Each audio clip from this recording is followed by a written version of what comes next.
Hi, everybody. Rick DiClemente with Astrology Unplugged. Tonight should be a lot of fun. I'm good to have you with us, whether you're with us live or listening on repeat in YouTube. And let me review a few things for you. This is not an astrology class. This is a general astrology topic where about 4/5 of the time I cover different astrological things. And I do teach certain points, but it's not a class from A to Z. You're free to join us any Thursday night, Eastern Time, 8 o'clock. All you need is a camera. If not, then you can't make it. Many people I do know, they contact me, they watch the replays on YouTube. And all you got to do is type my name in to YouTube, Rick DiClemente, and you will see my page or my channel. My website is starself.com. I want to take a moment to thank people who have been kindly donating small donations. They really help a lot because this is not free. It's free to you, but there is payment going on in the background to keep this Zoom channel going. And you can help out if you wish through my website and the donation button. Tonight, we're going to cover one of my favorite topics, which has to do with, well, I got bad luck and all these bad things are happening. I'm having all this good luck. Hey, Jupiter's coming. It's going to be good. All these misconceptions people have about astrology.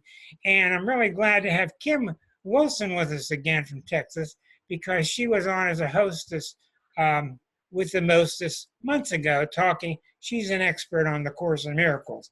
And I don't care what you say, if you follow this long enough, everything leads towards the Course in Miracles. It just does. Okay? That's my opinion.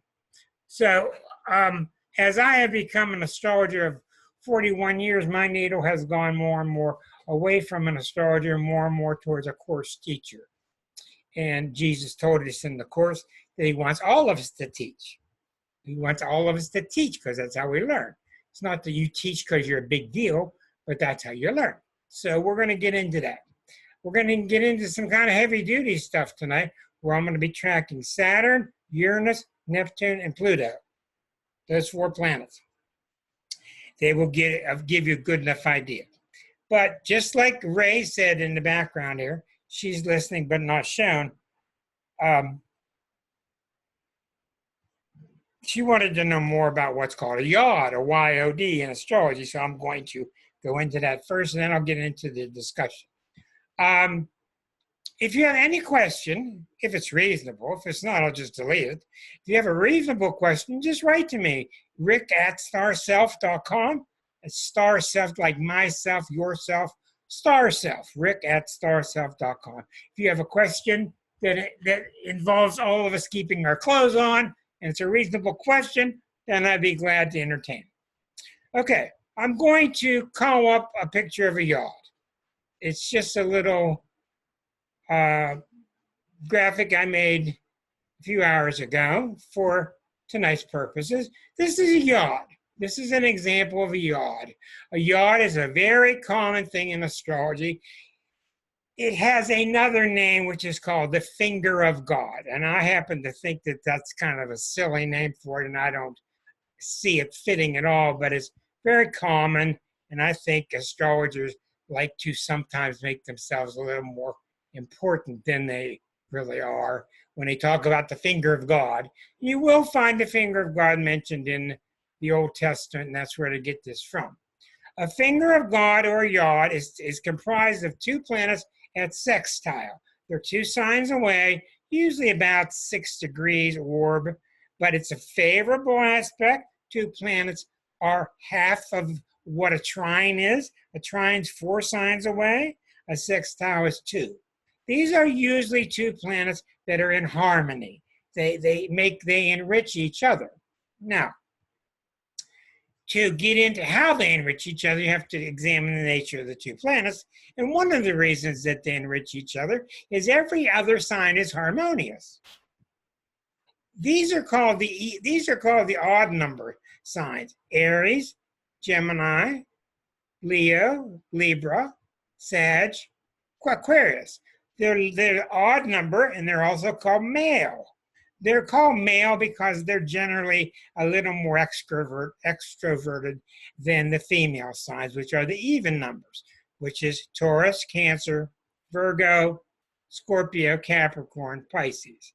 So in general, two planets, two signs apart, are in general harmonious because 1/6 of the circle is a harmonious aspect. Now, where the yod comes in is in this. This is called a 150-degree aspect. If something was 180, this planet would be here, this planet would be here. But since it's 150, it's 5 signs away, and it's called an inconjunct. It's also known as a quincunx. I don't know how they got these names. You see quin as the basis of the word 5. But 5 signs away, it is basically a very stressful aspect in astrology. I do not give it a lot of orb. A lot of people do, but I give it like 4 degrees.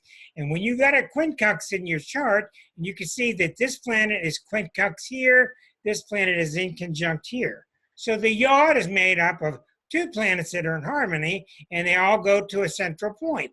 It's kind of like an isosceles triangle, kind of. Okay.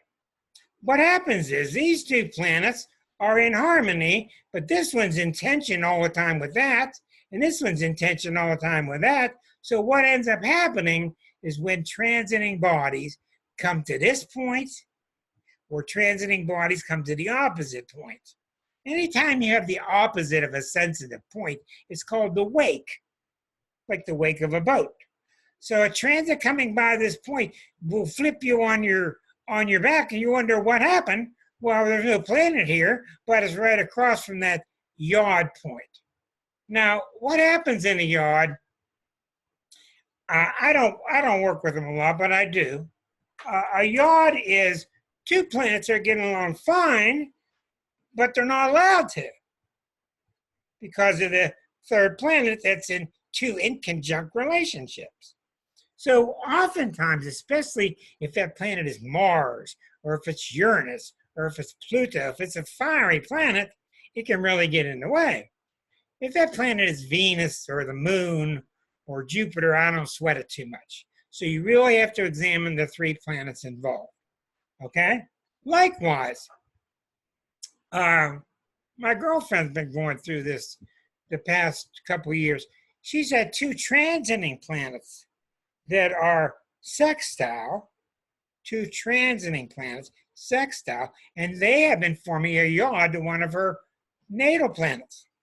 That's a yod also. So you got one that's inconjunct to this one, and the other one's inconjunct to that one. And even though universally these 2 planets are getting along, the yod aspect is at that point. It's not to be belittled, like anything astrological. If the orb is small, you pay a lot of attention. That's about all I can say about it. I did notice Wikipedia has a very nice explanation. So go into Wikipedia, type in the meaning of a yod in astrology, and they did a very nice job there.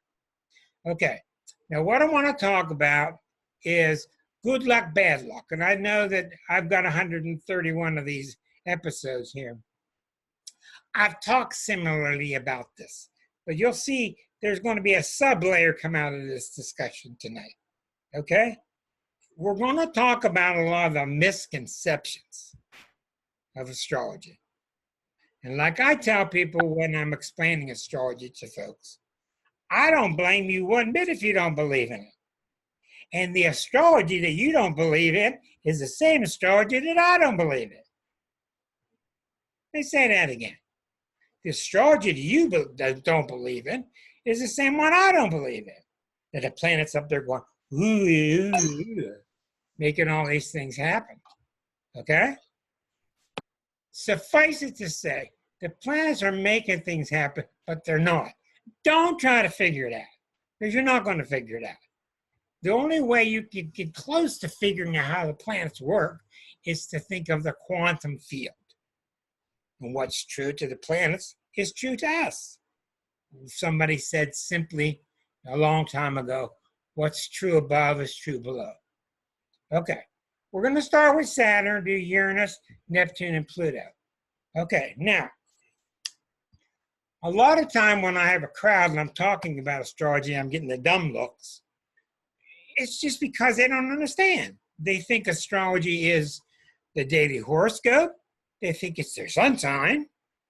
They think it's Mercury retrograde or void moon. And that's about all they know.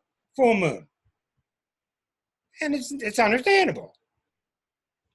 One of the main things to make somebody start to get it is you explain to them, human beings always use these phrases. What got into Kim lately? Well, I don't know, but Erica wasn't herself. Something got into her lately. Well, what got into Susan? I don't know what's got into her recently. I wasn't myself. Something got into me. Well, who was the me that's talking? Okay? That's a very serious question that we are not going to skirt. We're going to address it.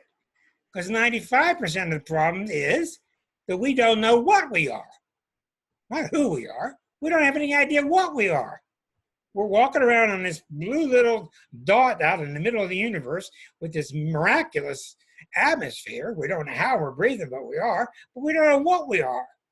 And anytime I hear anybody say to me, the meaning of life is, I just cut them off. X through your discussion. You can tell me your opinion, okay, but don't tell me you know the meaning of life. Because there are about 7 billion meanings of life. Okay? Admit that you're ignorant. Admit that you're ignorant. You don't know. There's nothing wrong with it. It doesn't mean you're stupid. It means you just don't know. That's what ignorant means. You have some ideas. You feel some intuitive truth. You feel things happen. You may be on a particular path. But you don't know. That's why the basis of the Course in Miracles is I know nothing. Not because it's setting the field for you to be taken over and brainwashed, but so that you can get this part of your brain to shut up so that the truth can come through. The truth is always coming through. Not when this thing's yakking. All right, let's get into the planets now. I don't know, but 2019's been a bad year for Capricorns. No, it hasn't. Oh, I don't know, but 2017 was a great year for Sagittarians because the Dell horoscope told me. No, it isn't. Just a bunch of junk. Sometimes the planets are in adverse situations.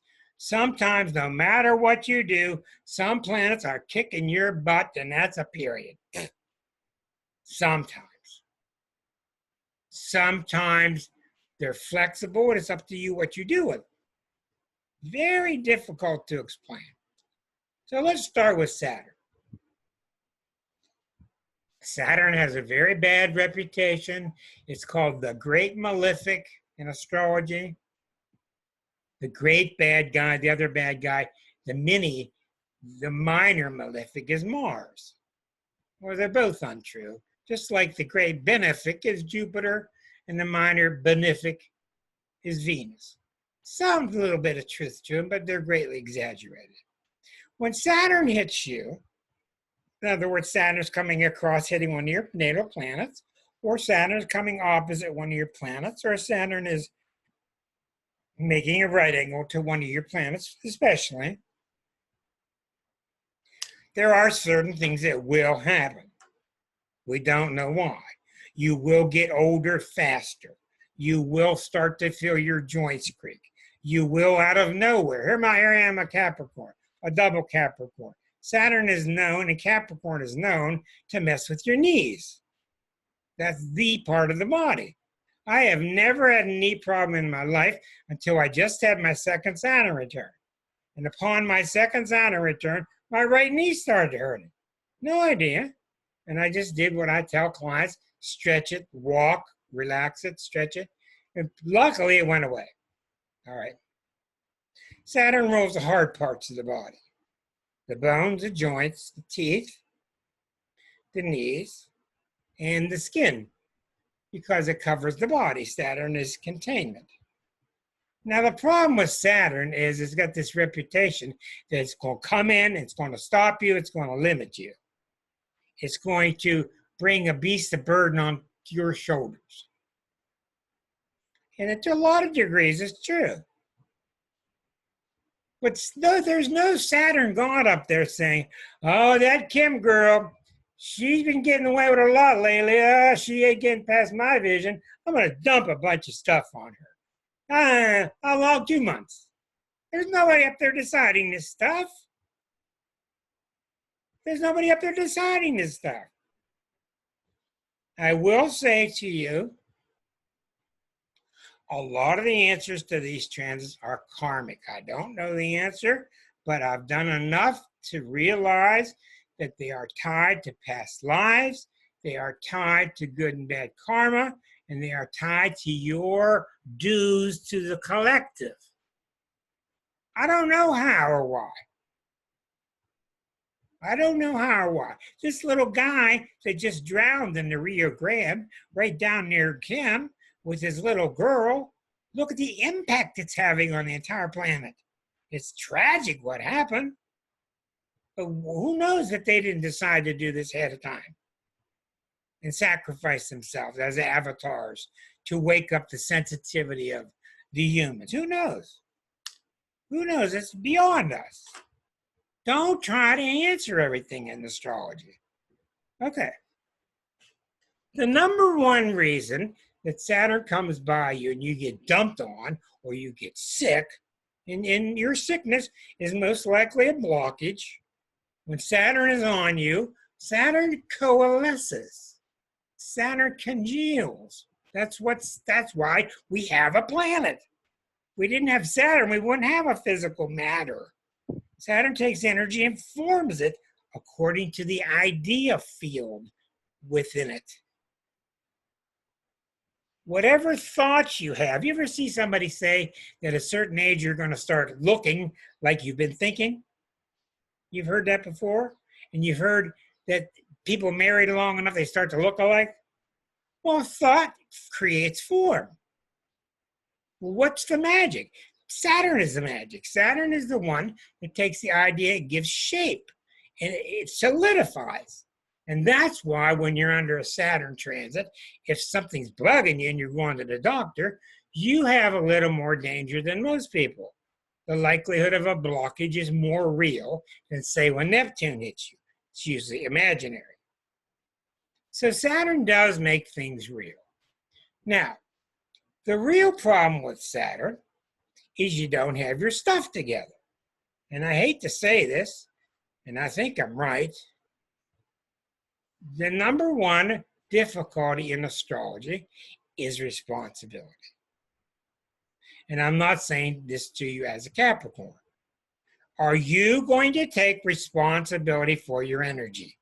Whether it's Uranian, Neptunian, Pluto, Eris, whatever. You got to own it because it's coming out of you.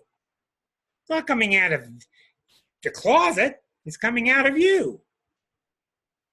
The number one problem during a Saturn transit is, are you maturing? Are you maturing fast enough?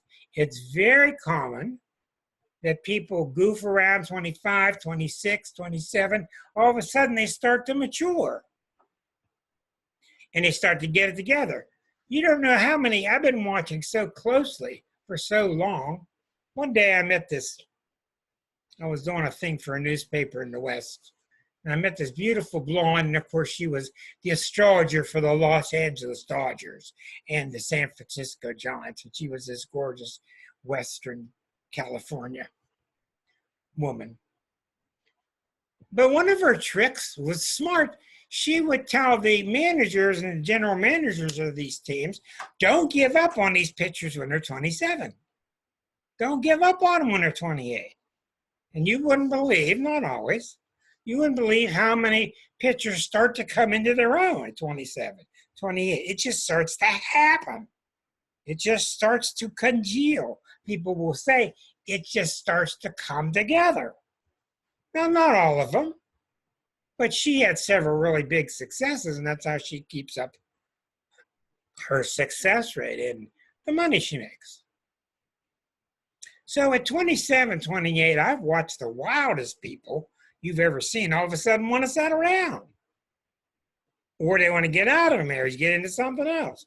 But Saturn is the part of you that's very wise. It's very patient. It's willing to forego other things so that you can get what you need in form. So it's very common. Now, you start to see somebody goofing around at 26 and 27 and 28 and 29 and 30 and 31, then you got a problem. Because you got somebody who has shunned discipline in the past, who has been irresponsible most of their life. You get past that 28th year and you don't start to feel the weight of maturity, etc., you got problems. But it's not some bad luck horseshoe up in the sky somewhere. It's not some upside down rabbit's foot. It's not somebody that's got a voodoo on you. It's that you're not listening to the part of you that wants to mature. Now, some people like me, I can hear Saturn very clearly. Other people like Sagittarians, Saturn starts to speak to them. They don't know what it's talking about. It's real foreign to them. It can be very hard on Sagittarians. It can be very hard on Cancers. They don't want discipline. They want to go by their emotions, or whether it's zest and fun. When these planets come by, they're symbolic of coming through. I constantly see astrology transits as shoots coming up from the ground. A new shoot comes up. Well, the shoot can come up, but you might step on it. You may put it in the shade. You may not see it. You may not pay attention to it. Who knows what you're going to do? But when Saturn comes by, it's usually, I was raised with the fear of God. Saturn return is going to kill you. Your Saturn return is going to kick your butt. Oh. I was told that in 1971 when I was 19. Oh, and I got a Grand Cross, and Saturn's there. And Saturn's going to kick my butt. Yeah, I've been living with MS for 45 years, but I get by. I'm limited muscularly. I'm limited physically, but I get by, and a lot of it's because I understand it. So when Saturn comes by, and a lot of times when you're trying to analyze whether you're doing well with a Saturn transit, is you have to look and see, is another planet bugging me at the same time? Very seldom will you get hit by one planet. Usually you're getting hit by 2 or 3 at once. And that's where the picnic starts. Okay? So Saturn is a very firm planet. Saturn is, no, I don't think I'll come to the party anymore. Well, I'm not up for playing poker once a week. I just don't want to do that right now. I feel a need to calm down, to settle down, to get my life in order, to make my life start to work. Because remember what Saturn and Capricorn do. They always do one thing. And that's to make sure. And that's where we get this erroneous image of limiting. Well, how can you make sure something unless you limit it? Somewhat. So all of a sudden, you're just tired of the chaos. You're tired of the loose ends. You want your life to work. I'm not hanging out with these kind of people. I'm going to hang out with these kind of people. So now, there is a second part of it. Okay. I don't know why, but these planets have another nature. You're going to feel more weight. You might even gain weight. You're going to feel age. You're going to notice wrinkles. You're going to feel joints getting heavier. You probably will have dental work. These are very real. I don't know the answer why, other than it's true with the typical archetype of Saturn. But usually when the Saturn transit is over, you will have grown up, You will have accepted life more. You will have accepted your role more. You understand? I have a lot of parents, you wouldn't believe it, but I do. I have a lot of parents that bring a 16-year-old, they drag a 16-year-old boy into my office, back when I had an office. Can you talk some sense in him? I said, no, I can't talk any sense into your boy. He's 26 years old. And you can just tell he's really Jupiterian. He doesn't want to, he doesn't want to hear this grown-up stuff. That's for grown-ups to do. I'm going to keep doing this. Right? Whole damn world's doing this. 19 buttons. When it got past 4 is when I put the controller down. Mario 1, Mario 2, Mario 3, 19 buttons. Put it there. Okay. I've had guys come in my office and there's nothing I can do. Then I've asked them to come back when they're 28. Oftentimes, they're all ears. They're ready to hear it. And that's what Kim and I were talking about before this show. One of the main things about astrology, in my opinion, is a map and a calendar of when you are ready. And you're not ready till you're ready. And I have so many clients beat themselves up. Why did it take me 63 years? Oh, why? What was I doing? Bang, bang, bang. And I work and work and work, and I don't sweat it anymore. I just watch it. And it's really clear that they needed to do what they needed to do for this first half of their life, and now they're ready. So I'm telling clients now 3 things. I hope I can remember these 3 things, because I itemize things and I can forget one of them. I do 3 things with clients. I redefine the present. Because they're in a present and they think, oh, it's because I'm German. Oh, it's because I'm the second born. Oh, it's because...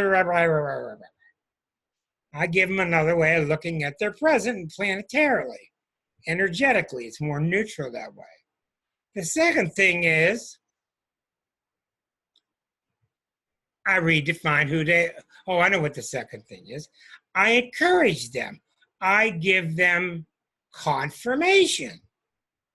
I very seldom tell anybody something that they're not feeling.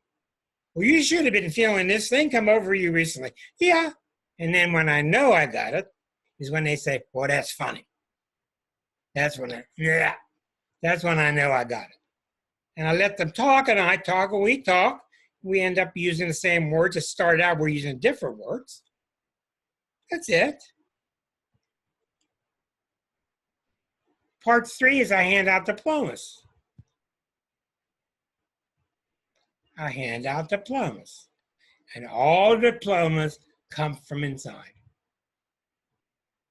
But here's where we get heavy. There is no inside.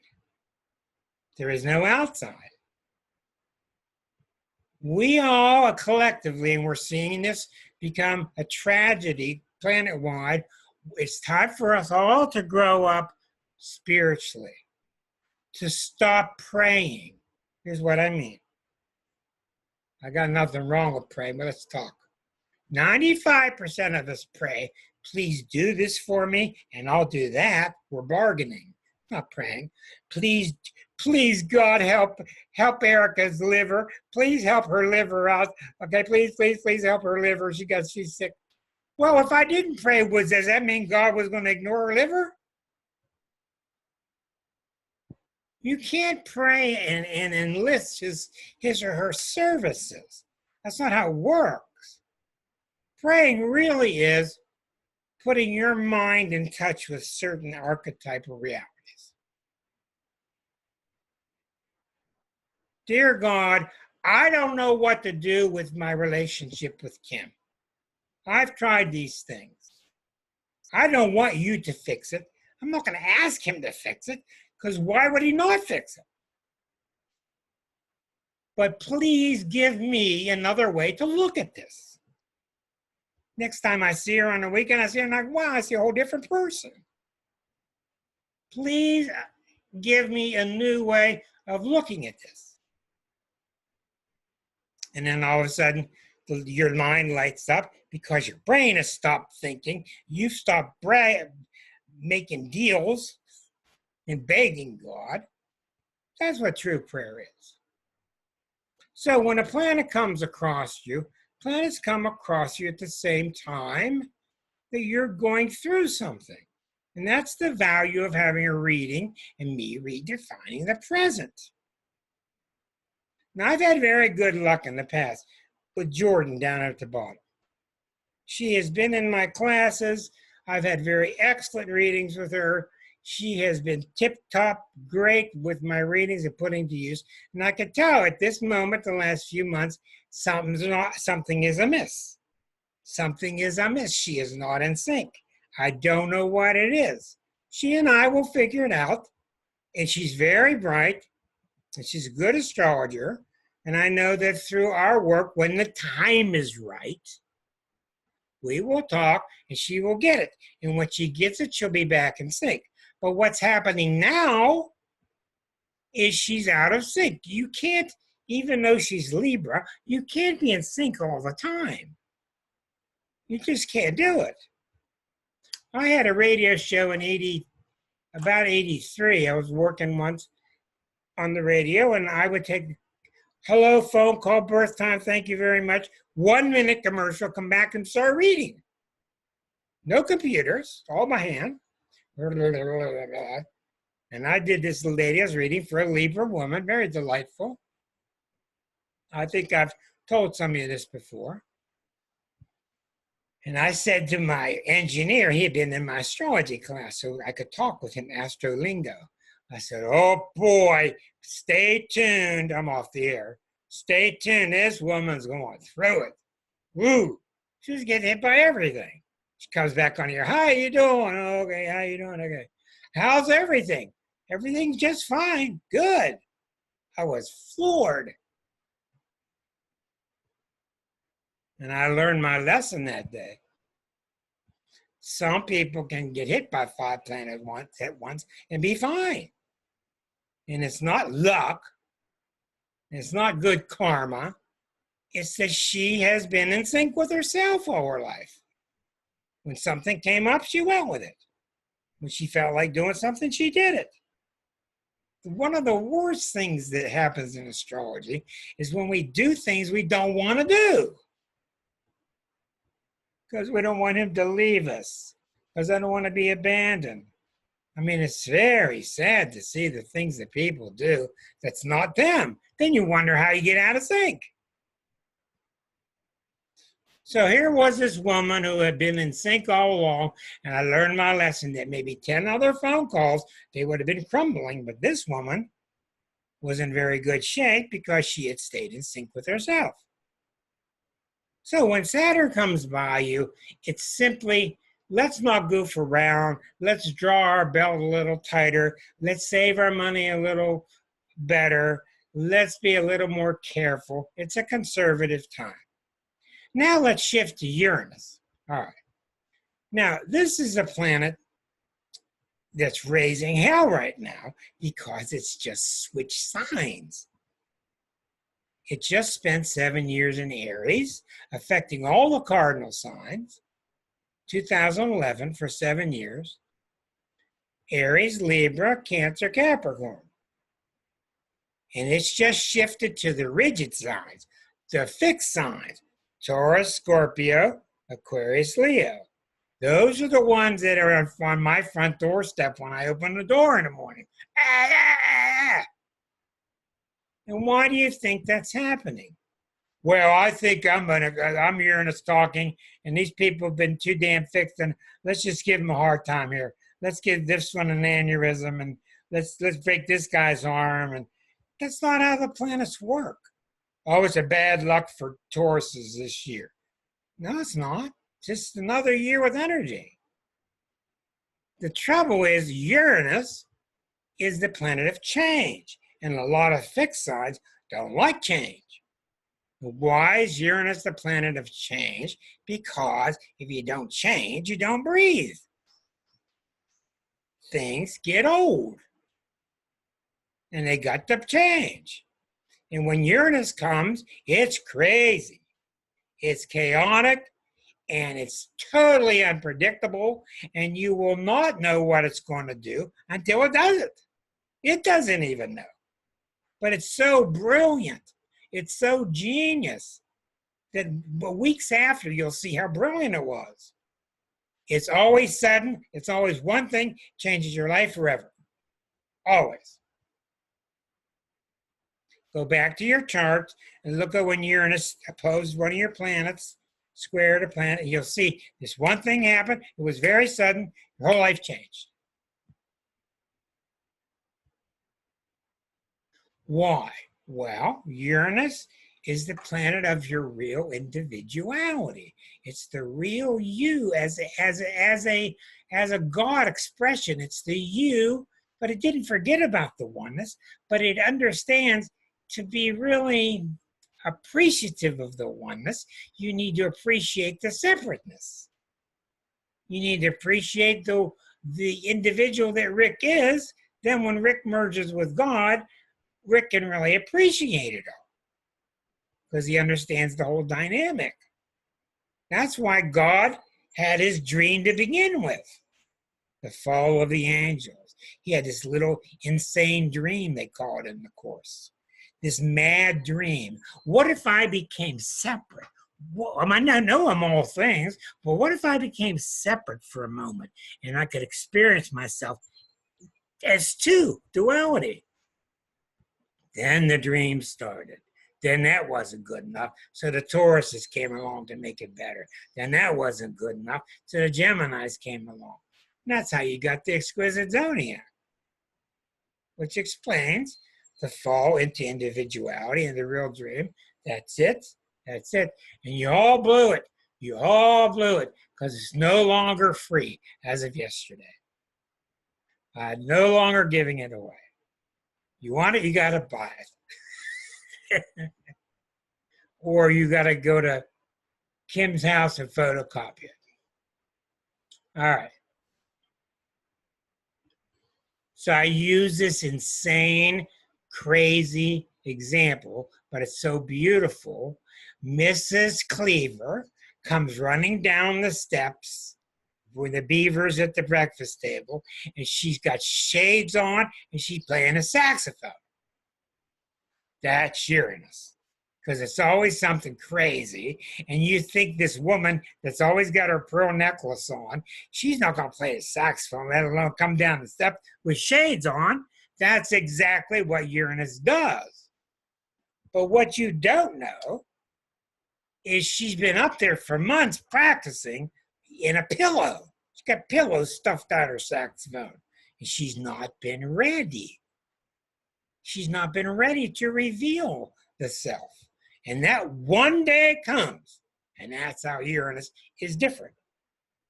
Uranus hits you on the day it's mathematically exact. She says, that's it. I've had it. I'm going to let them know. You know, coming out of the closet. Puts the hat on, puts the shade on, she comes down, tooting on a saxophone. It's the last thing in the world, and everybody says one thing. What the hell got into her? What got into her? Nothing got into her. It's always been there. It's just time the shoot came through. And I'm sure you won't be surprised to know that many, many of my readings are people that have already gone past the point of wanting a divorce, and they come to me and they want to just make sure. Well, there's no talking about it. There's no time for therapy. They've already done it. They've become sick of each other, whatever it is. So a lot of times I don't say this is a good time to divorce, or I don't say the worst thing, which is no wonder you're leaving this guy. Then you get a shotgun, which is why I videotape everything. I've had to do that. Oh yeah, I talked her into it. Let's go back through the tape. This is the day she was here. Here she is talking. Tell me when I told her to. Well. And maybe 50% of the time, the woman is leaving the man. Maybe he really was problematic. Maybe the other 50% is she was never free to begin with. It's not my job. My job is to help her liberate. My job is to take him, sit down, and help you liberate. And in most cases, here's what I have found, and I'm sure this won't shock you either. Most people shouldn't be married. There are a lot of them that do really well, but there are a lot of them that it's just codependency, and they're in it because they want to be special, which is the enemy in the Course in Miracles. Specialness. Because specialness makes you separate from God. And when you give up specialness, you merge back into the oneness. But a lot of them, for 30 years, and they have a couple kids, and they put the kids down, and they think, oh, it's going to make me happy and all. And then, of course, they put so much weight on the process, and me and Kim have been married for 10 years, and then we just have to have it out, and we just got to get divorced because she's not able to fulfill me. She can't fill all my holes spiritually. So we split. A lot of people today are splitting for the right reason. A lot of them are splitting because they know that the relationship is over. They know that the relating has stopped. When the relating has stopped, the relationship is over. Then you get into the wonderful golden plaque. We're going to do it for the children. We're going to stay together for the children. I'm not touching that. I'm not touching that.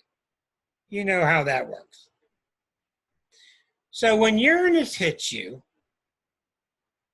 the tendency with Uranus almost always is to try to push it down. It's like having this little crazy child inside who's, I want to do this, I want to do this. You say, no. I want to do this, I want to do this. You say, no. Well, one day, he's not going to listen to it anymore. And he's going to scream bloody murder and start playing sax on your staircase. He wants out. And there is no it. It's you. But where do we come into the problem with Uranus? Has got to do a lot with Catholicism, got a lot to do with different religions who got all these rules where you can't come out. Thou shalt not come out. Thou shalt not express thyself. What do you see in the body language in the Middle East? What do you see? Bowing down, obedient. I'm nothing. I'm obedient to you. That's what the Middle East is. I obey there. That's why the mortal sin for death is the infidel who doesn't obey. That's why they think we're crazy. Well, we are crazy in the West. But we don't care about obeying. So when Uranus comes through, the first thing I tell people is you cannot control or suppress this energy. You can't do it. Because now we're getting into the outer planets. Uranus, Neptune, Pluto, Chiron, Eris. These planets are beyond personal. They're beyond the collective. They're energies that for whatever reason, some new things got to come through you four guys that create the Beatles. Some new things got to come through you and create Peter Max. Some new things got to come through this blind black man, Stevie Wonder. You don't know how it comes through. It just comes through. It's your individuality. And it's a beautiful thing to see. What a wonder to see all the people in their different forms of God. They're different sparks. My spark is very special. So is yours. All of us. And the worst thing is keep it down. And a lot of these religions, oh, I don't know if I can let this out. Oh, I don't know if I can let this out. These are the ones that create car wrecks. These are the ones that get shot. These are the ones with aneurysms and heart attacks. And the day it hits. Now, when they come see me, I just had a woman come see me past few days who's worried about, let's just say, a lot of bad things happening to her because she's trying to get away from this guy. I didn't talk to her about where she lived. I didn't talk to her about his chart. I didn't talk to her about her chart. I didn't talk to her about what she's going to do with her job. I didn't talk to her about anything. What I did was trying to listen and sense, was her individuality finally coming to the surface? And it was. And she called and thanked me, thanked me, thanked me, thanked me, thanked me, thanked me. All I did was redefine her present. I reassured her, you're on the right track. I gave her a diploma. Because the diploma's not real. She's ready to go. I don't want to involve with this guy. You leave this guy. I don't want it. I got it on tape. I didn't say anything. But I salute you, and you would not have found me unless you were ready. And that is not an arrogant statement. 20 years ago, all kind of people found me because I was this, and that as an astrologer.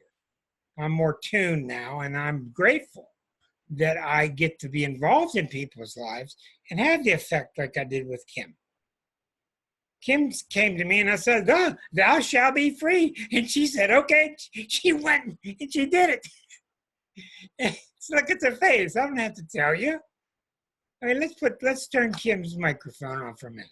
So it was about 1.5 years ago, and I read for you, and this was very Uranian, and I was telling you that this is the time that you got to stop living according to pleasing somebody else and start pleasing you. And what happened to you? It was just set free. I decided, okay, that's it. And that's what I focus on. I mean, yeah, I'm living with Mama now full time, but it's the opportunity for us to. Yeah, but the point is that the planet was there, and the planet was there because she was ready, and she could not have been, here's the thing, she could not have been ready unless the planet were there. Right, and I had been told of you 3 years prior, but I, we just let it go. It was nothing. You weren't ready. Right. And I thought, well, the whole time you were talking, I thought, he's not telling me anything. I don't even know why I called him. I thought, oh, yeah, but then it just gelled right in to. It just gelled at the right time. And what that does for me when I have these wonderful readings is it reinforces me and helps me liberate. I got to get past my own dogmas, thank you, and stuff. So it's a real good example. They will not find me. They will find somebody else who cannot see this because they're not ready. They're not ready to have the light shown on that part of them. And that's what I do. I don't fart around. I put out a big flashlight when I'm reading for you. Unless I sense from you that you just can't handle it, then I pull way back. So that's why Uranus is a real tough one. It's a real tough one because we got so many rules about being an individual. And also, when you're an individual, you got to take responsibility. And that's scary. Did you have something you wanted to say, Linda? I noticed you've been holding your mouth several times. If you do, you're certainly welcome. Go ahead. Let me get you unmuted. There. You go ahead. Yeah. Go ahead. No, I don't know. I was just listening to that and thinking how true it is. How true it is that when I look back and I'm trying to think, I remember the first time you read for me, that was 15 years ago, maybe. That seems like maybe longer, about 15 years. Yeah. And it was at a party. It was just a party, but I was the last person you read, and you just said, oh, you were supposed to be the last one. And it was so funny. And we talked a little bit, and then, and then I came back a couple years later because I was more ready, but I've been increasingly ready, and here I am. And, the whatever it is going on with me right now, and certainly there is something, I don't know. We'll get it out. We'll get it out. But one of the things when you asked me what I was thinking about and what I was not saying, I was sort of holding it in, was just thinking that I'm so determined to go to Washington on the 12th to do that protest against the camps. And that for 2 years, I've been trying to teach students about the problems of concentration camps. For 2 years, I saw this coming, that we were going to have a problem with camps in this country. And so I've been teaching a course about this, and now look where we are, you know. And the Saturn Pluto coming together in Capricorn. I feel so called. I feel so called. Sure, Saturn's answers. Wrap them up in a little silver blanket and put them side a fence, and they'll be all right. Oh, I can safely tell people that when I met you and I read for you, you were just ultimately ready. Yeah, I think really ready. But it's come in stages, and what I've done is sort of like shucked a lot of things along the way. I mean, like something, the whole Pluto thing, what was that, 4 or 5 years ago? Things were flying off me right and left. I was just ditching everything. And I've got life right down to pretty much the basics. But this challenge, this thing that's been going on in the sort of larger collective, I think haven't known what to do about it. And I think that's a very tough one, and you are a cardinal sign. And it's taken me off my square.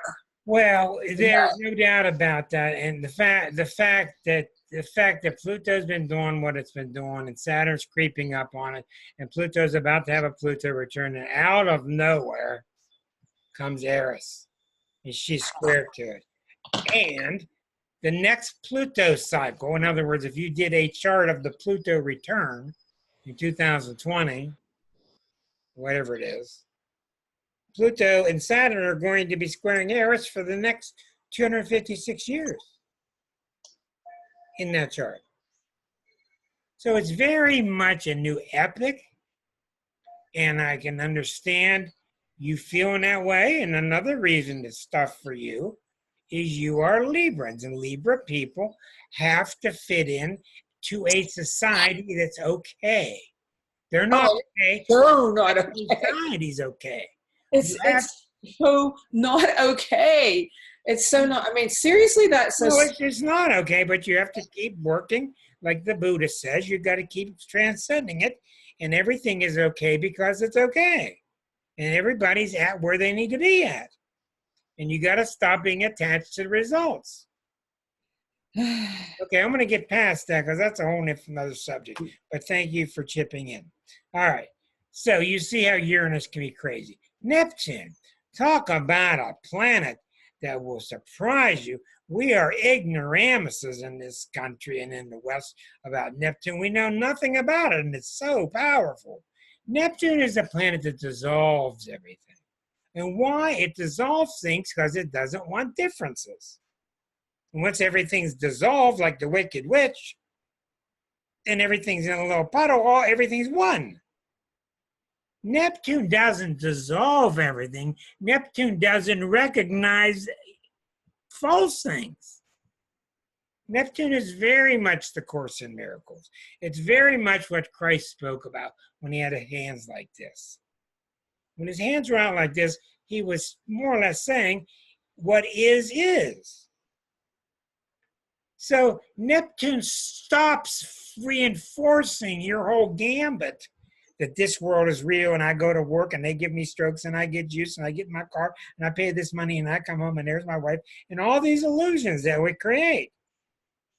Neptune doesn't dissolve it, it just stops supporting. And that's why one of the top reasons Neptune is hard on people is because they start neglecting things. And why they start neglecting things is because they don't care. Now, here's the gears that got you. The real I don't care needs to be, I've been living in a false world, I want to get correct with the real world. You put the real world in perspective. But so many people go off into drugs and alcohol and affairs and the cat hiding behind the tree. You can't see me. You can't see me, can you? And they delude themselves. Because Neptune finds no support in this country. Unless you're in a yoga class or you're in an ashram retreat, then you'll get support from the people that believe in the oneness. But you'd better start thinking about it, because there's just no way around it. that eventually, sooner or later, you're going to have to see the fact that you're not an individual. You are not. It's true at one place, at one level. You are one with all things, and that's what I want to say to Trump. If I had a tweeter here and I was tweeting directly to Trump, of course he ain't gonna listen to anything. What we're doing to these other countries, they're going to do to us. We're putting their little kids in cages. You think that's not going to start happening here? It's going to start. I mean, this is no magic. Grace told us about as you treat one that's going to come back to you. I don't need to talk about this. Anyhow, with Neptune, things start dissolving. Where's that car I used to have? Where's that wife I used to have? Where's those 2 kids I used to have? Where's that job I used to have? It starts to leave you. On the outside, people start taking things away from you because they can see you're spaced out or you're drunk all the time. But what's really happening is the Neptune part is calling you to come home. You don't have to become a priest. It's calling you to start taking Course in Miracle classes, calling you to go to church, to share verses, to share the gospel, whatever you want to call it. You can certainly keep up a normal life with Neptune, but you'd better grow up spiritually. In almost all cases, Neptune is a spiritual crisis. And what does that mean? That means you haven't taken it seriously. And why would you take seriously when you got Dancing with the Stars, you got the Wheel of Fortune, you got supper on the table, and you come in every day, and the TV's happy, and the TV's happy, and the TV's happy, and it's happy, and it's happy, and it's happy, everything's happy. Everything's fine. Wasn't fine. I turned TV on, it's all fine. This fake world.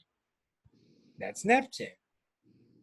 So when you go with Neptune, when you go with that feeling, this is when you find the Nook Sanchez and the other people who have to get away from people and have to get up into their mountain retreat.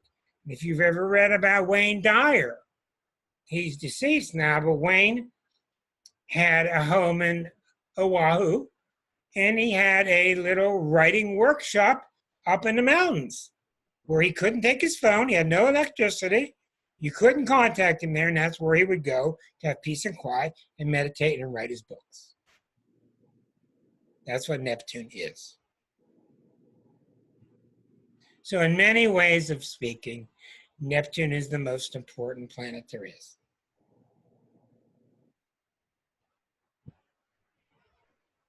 Now,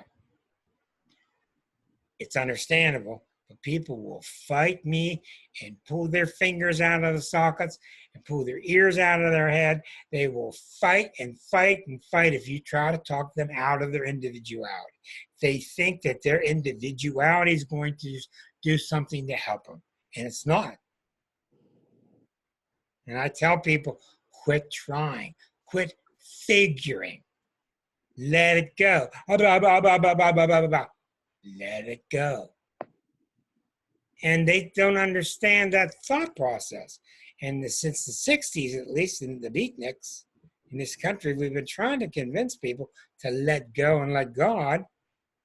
Now what the crisis we're at is the exact opposite of every man trying to get all these things for himself or herself, and where has that gotten us? Now the millionaires can't get bunkers built in the New Zealand mountains because the billionaires have shoved them out. Too bad. And we all know that the ultimate solace is peace inside. I'm not a guru. I'm not claiming to be some blissful man on a mountain. We all know that peace inside is where you're untouchable, and there can be no failure. And that leads us to the wonderful planet Pluto. All right. When Pluto's on you, you feel dark clouds, you feel heaviness. I don't know why, but it's somewhat true The 3 people will die around you. Doesn't always happen. I remember when Nook called me and she had 2 people die and she had a 3rd person who was sick. She said, "Is that true? Is it true?" And I said, "No, it's not true. It's not true. It's not always. Sometimes it's 2, sometimes nobody. 3 is very common, and the 3rd person ended up living. When Pluto is on you, you got to start caring. You got to start living. I got to turn off a microphone. Hold on for a second. There it is. Some people don't know their mic is on. All right. I'm so glad you're all with us and I hope that you are understanding this. I'm going to turn this off in a few minutes and have questions. When Pluto's on you, and let me explain it to you. Some natal charts, Pluto's very weak and it doesn't have much of a voice. Other charts, it's enormous and it's very passionate and very powerful. When you look at Tesla, Pluto rising, you're looking directly at Pluto. He was a Cancer. Look at his eyes. This guy saw through energy systems. He saw through fields. He was so powerful. And he was really all about working alone, listening to yourself, going deep within. When Pluto's on you, you had better start caring and come up with your own courage, because the more you are codependent, the more you're going to start losing. Everything's going to start falling apart. Look at what Pluto has done to the United States chart since 2008. Name one organization that hasn't fallen to corruption. The Boy Scouts, the church, the colleges, the Congress, the useless Congress. Useless. Yes, things are turning around, but Pluto, the way you combat it is you start to get your intention straight. You don't have to solve it. You get your intention straight. You start to own it. You get off of your Shetland pony. You get onto the big horse. And you start to try. And you fall off and you get back on. But Pluto will support you if you try. And if you don't try, Pluto will get rid of you. Period. That's Pluto's job. And it's Pluto's job right now deciding what it's going to do with the whole planet, because we're on the edge. You know, as far as Earth's concerned, is the Earth going to be better off with us gone? Maybe. Is there room for us and the planet? Who knows? We don't know. But Pluto's job is to guarantee a healthy evolution. Could you check this, please? Excuse me a moment. And slide that window up. Yeah, well, thank you. Okay. So, when I worked with Linda several years ago, she had Pluto all over her, but Linda's not a typical Libra. Linda has very strong Pluto in her chart. So I was igniting something in her that was already pretty prevalent. For most Libras, Pluto's out of the question. They don't understand Pluto. It's just so emotional, and Libras are so intellectual. So with all these planets, you need to be willing to take responsibility, Pluto, willing to take responsibility for your passion, to be something bigger than what you thought. With Neptune, willing to take responsibility for your God part. With Uranus, willing to take responsibility for the individual that is you. Saturn, willing to take responsibility for the elements of your life, the things in your life. So, in all these cases, if you're not willing, that's when you have bad luck. God's not up there saying, "Oh, Rick screwed up. Let's give him a bunch of 0.79 bad luck for the week. Okay, let's make sure that there. Kim's doing pretty good. Let's give 1.7 good luck this week." It doesn't work that way. Where do we get the gall that when we lose somebody, to get mad at God and to wonder why God took this person from us. It is so maniacally ego-centered. God, well, I don't care what Rick says. I'm taking his girlfriend. I know he's going to suffer, but I'm taking her. It's time for her to come up here. I mean, we're not past these baby stories. Doesn't work that way. We don't understand the soul level. We don't understand. We have many people telling us stories, like Scott or Stephen Poplin on our show, telling us about life in between life. Where do we get this? We're so ego-centered. Why did they take my daddy from me now? Now I got nothing. The soul was ready to move on. I don't know why. So, to summate this, then leave time for questions. When the planets come through, they come through at crazy paces. They come through 2 at a time, none for 5 years. It's just crazy. But you could feel it when they're on you. And when you feel it and they're on you, go see a good astrologer. And don't go see a bad one. And a bad one will fill you with fear and will fill you with rigidity and with doom. That's how you know when you get up and you walk out and you take your money with you. And when you get a good one that fills you with hope and what makes sense and they feel like they're talking to you and they're in touch with you, then you stay and you pay the guy extra. We don't know better. My dad was taken when he was 68. Your dad was not taken. Nobody's taken. Your soul decides to quit putting out this illusion of a body. Okay. I think we touched on a lot of good things. I think we cleared up a lot about the planets and how they work. Now, when these planets come by, they will make you feel a certain way, which is in accord with their archetypal nature, which is how we learn about them. And now, what's happening now is just absolutely unheard of. There's never been anything like now. And that's because Pluto has been in so much mischief, so much threatening going on. And up comes Eris out of nowhere. And she didn't come up here. She didn't come up here. She came out at a right angle, which is really one of the most stressful things in astrology. And what she speaks of, I cannot say this clearly enough.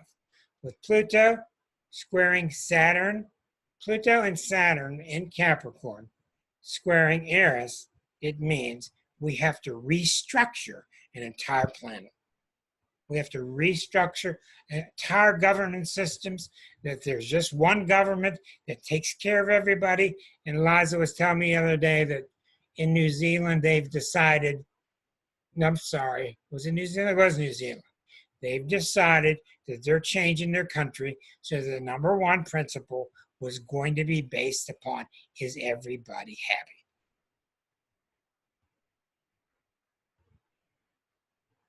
So I'm going to say goodnight to our faithful YouTubers. Thanks for joining us. Once again, Astrology Unplugged, type that into Google. That'll get you the link if you ever want to join us live, 8 o'clock Eastern on Thursday nights. And we'll continue our discussion. Thank you for joining us.